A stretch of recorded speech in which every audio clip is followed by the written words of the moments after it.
Welcome back to the Hank's Strange Situation, Lifestyles of the Locked and Loaded. So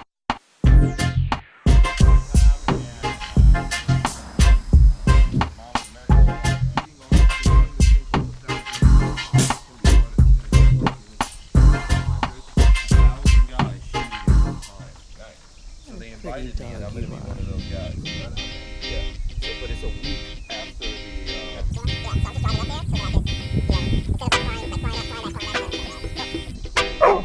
What is it?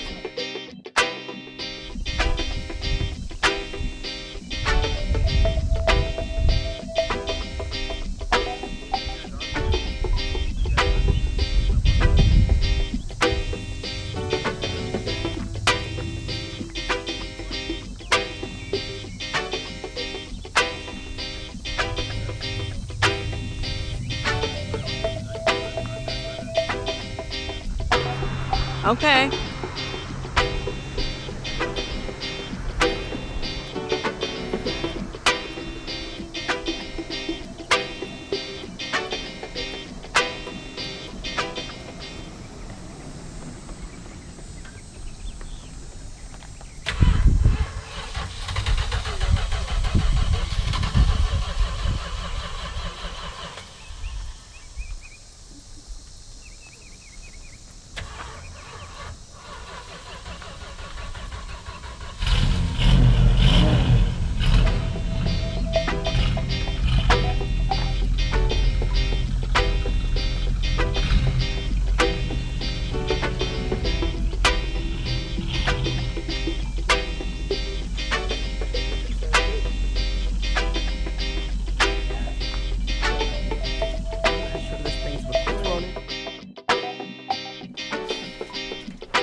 Tell us what we're doing here. He's just trying No, I'm going into the secondary, into the float bowl. You don't have anything blocking off that PCV hose on the other side of it. You can do it with a little cap off of here. That's what I had in there. Oil cap. Oh, that's what you've been using to plug off the PCV? Is anything in here? Huh? What's in here? Maybe some lizards. I'm sure there's some raptors on there.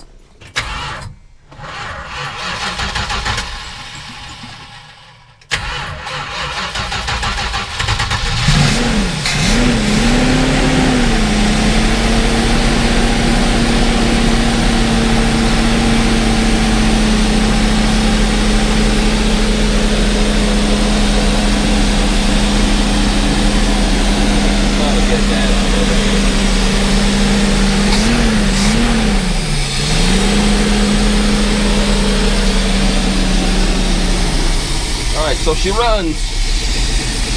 Doesn't run bad at all, actually. Yeah, it sounds good from the outside.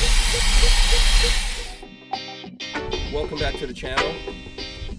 We're here with my friend Dan from Buyer Auto Salvage. How we doing today? We're gonna do one of many updates, right, on the off-road champion.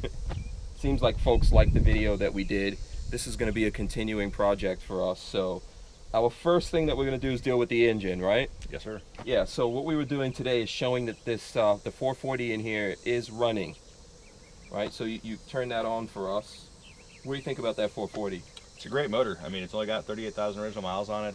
It's a good, strong engine. Still has plenty of power. Mm-hmm. You know, like I said before, the only reason that we're not going to run with that 440 and go with something a little bit more modern, we want better fuel economy, better torque. It's going to be a four-wheel drive. Yeah. You know, we could make all that work the way it is, but in all honesty, you know, in a hot rod, you know, 7 to 10 miles to the gallon isn't a bad thing. Yeah. But if you're going cross country, you know, 17 miles to the gallon sounds a lot better. Yeah, absolutely. And then, you know, it's a little bit more modern. So if I break down and all that kind of stuff, yeah, it'd be easier to get it fixed. Availability of parts is one very, very big thing. You know, we're putting in an engine from a 2001 Dodge 2500. Great diesel 24 valve. They run awesome. They'll run forever. Tons of power. We're not going to turn it up, so it has a ton of horsepower, so it'll last forever.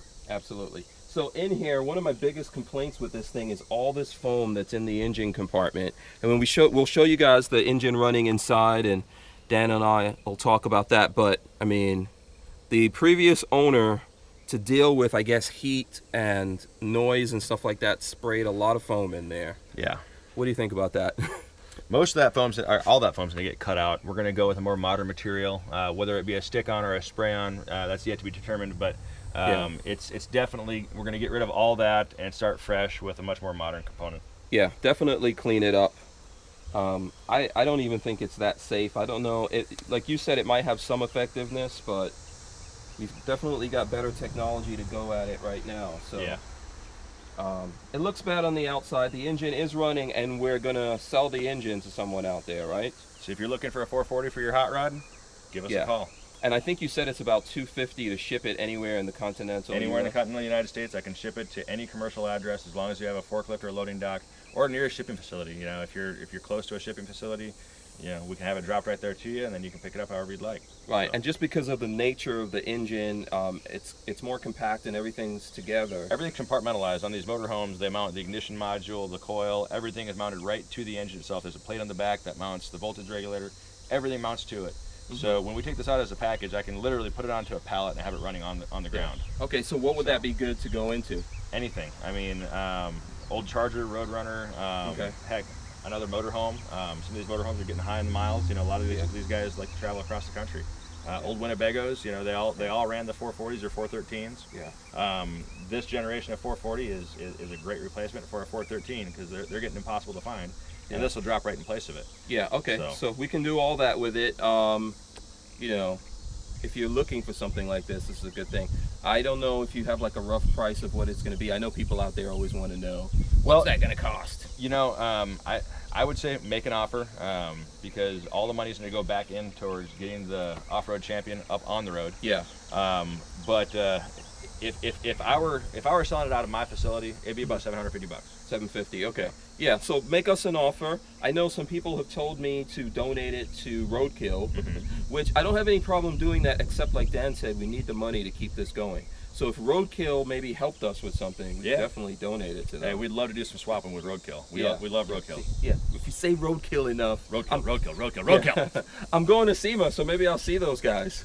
You know, when I go to SEMA, we'll see what they say about it. Okay, so you know, so our next thing to do is we're gonna pull that out. I think you said you need to lift it up, right? Well, what we'll have to do is we'll have to get the motorhome about this far off the ground because we're gonna take the front axle out, we'll take the front cross member out, we're gonna drop the engine and transmission off the bottom most likely. Okay. Just because, you know, we're changing out the whole front end and with all the suspension components anyhow. So it'll be best just to get it up in the air, take it out from the bottom, put the new one in from the bottom, and be good to go.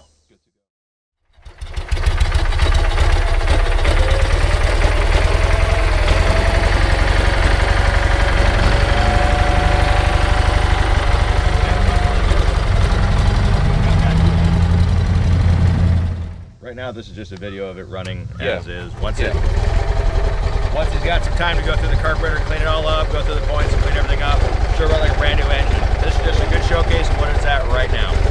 Yeah. So what can we? So we can keep this, right? Yeah, this is a great generator. Okay. These are wonderful. You don't want to get rid of that at all. Okay, so once we get it rehab, it'll run a lot better than this. It just hasn't been running for a long time. So yeah, you can smell it. All that old gas coming out of the carburetor. You know, it's just slowly burning all out. We haven't cleaned the carburetor or anything yet. Once we do all that, she'll run like a brand new machine. Okay, that'll be good. It'd be nice to have a generator if I'm out in the wild somewhere shooting and we need power and all that kind of good stuff. This is a good heavy duty generator too. Onan is a great brand. Okay. We checked out the generator. We weren't sure if it was running, but you said the generator's running, right? Yeah, we got the generator up and running. It needs basically a tune-up. So you know we're gonna take the carburetor off, clean the carburetor, put new spark plugs in it.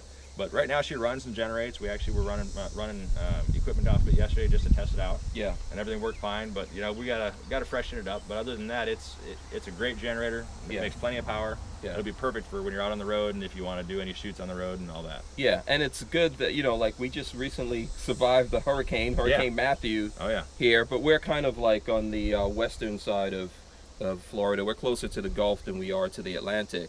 But it's good to have a vehicle like this with a generator when you lose electricity and all those things that happen. Yeah, I mean, you know, we weren't sure how the storm was going to impact us, so you know, we made sure we got this generator going, and I had it parked next to my house over the weekend just in case. There you go.